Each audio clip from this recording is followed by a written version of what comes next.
Interacción humano-computadora. La evolución de las computadoras. Instituto Tecnológico de Puebla. Carlos Francisco Huerta, Niño de Rivera, Nayeli Hernández Sánchez. En la historia de la humanidad se han construido distintos tipos de instrumentos de ayuda para que el hombre pudiera calcular, hasta llegar a la computadora digital moderna.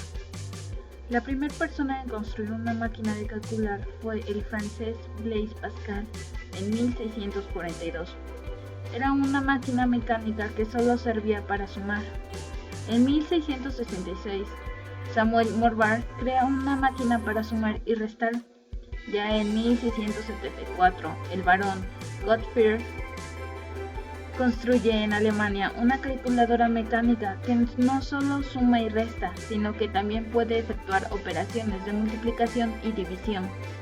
Todas estas calculadoras eran mecánicas, en base a movimientos de engranes, y los datos se ingresaban por medio de usos giratorios.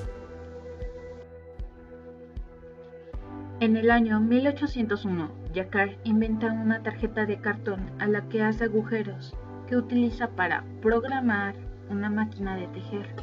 Más adelante, en 1822, Charles Babbage, un profesor de matemática de la Universidad de Cambridge, diseña y construye la máquina de diferencias.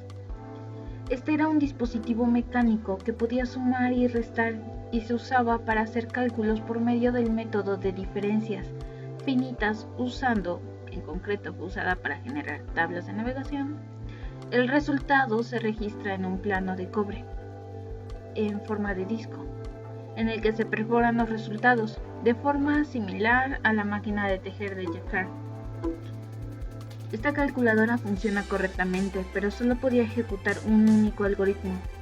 Babbage dedicó tiempo y esfuerzos económicos en el diseño de una computadora de uso general llamada la máquina analítica, y esto fue en 1834.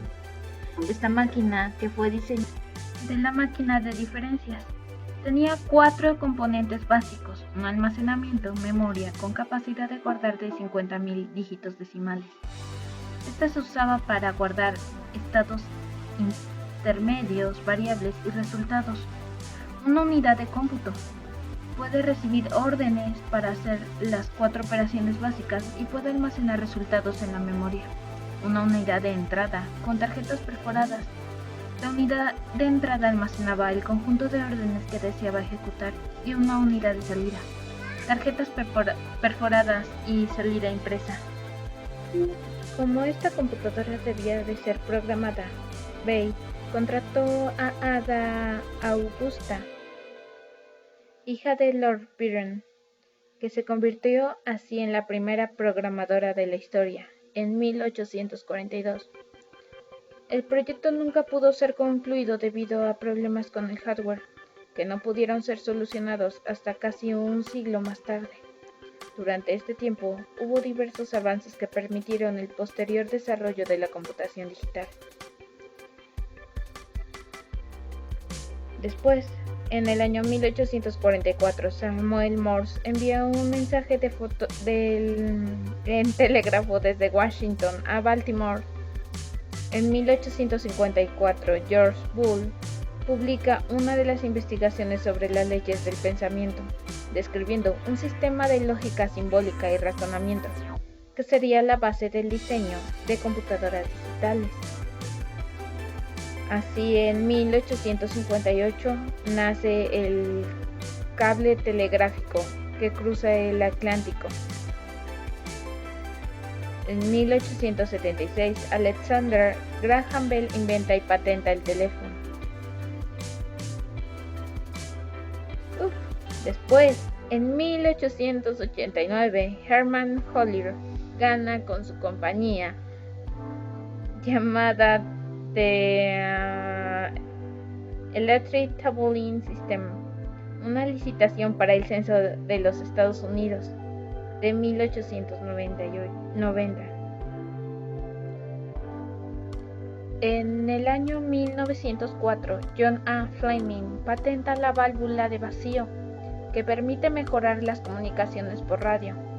En 1908, el británico Campbell Swinton describe un método de escaneo electrónico que sería utilizado posteriormente en el tubo de rayos catódicos de los televisores. Saltando rápidamente a 1924, T.J. Watson cambia el nombre de la CRT por IBM International Business Machine. En 1928 se usan osciladores de cuarzo para lograr alta precisión en mecanismos de medición de tiempo. Durante esta década retoma vigor el desarrollo de máquinas para realizar cálculos. Hartree construyó un analizador diferencial que usaba como principio básico un disco rotando en contacto con otro, a una velocidad de motor constante.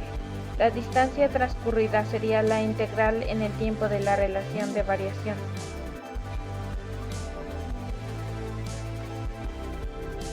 En 1935, IBM empieza a vender una máquina de escribir eléctrica, la 601, que también servía como calculadora en base a tarjetas perforadas.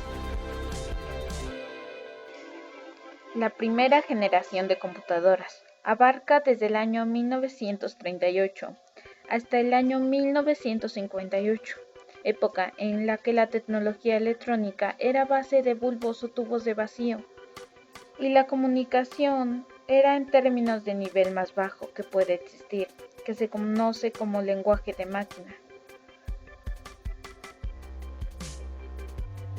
La segunda generación, que data de 1958 a 1965, dentro de esta generación está la evolución de las computadoras bastante marcada, es decir, es notable la diferencia, pero también sus características. Este sistema no era muy eficaz, ya que constantemente se perdía la información.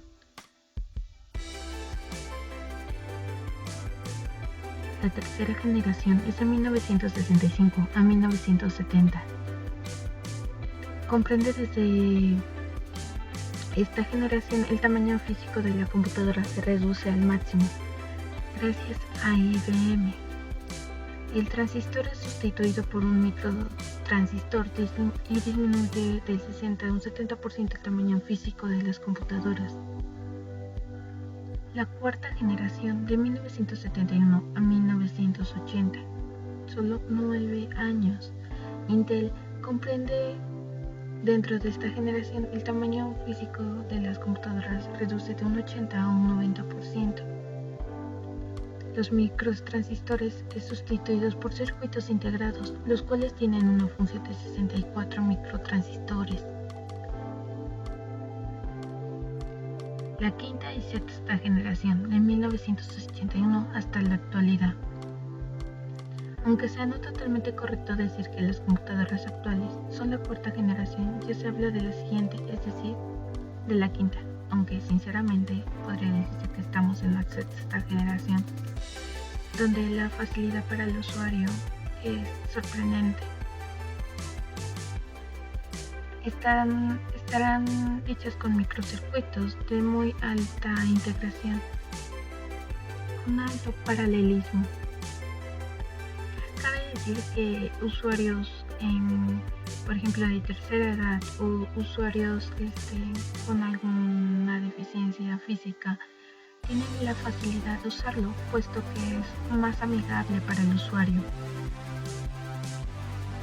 Desde el audio, donde tienen las características como cuando se va a apagar o se descompone y empieza a sonar, o en caso de que quiera hablarse, también tiene el micrófono, que ya prácticamente sustituye lo que es el teclado.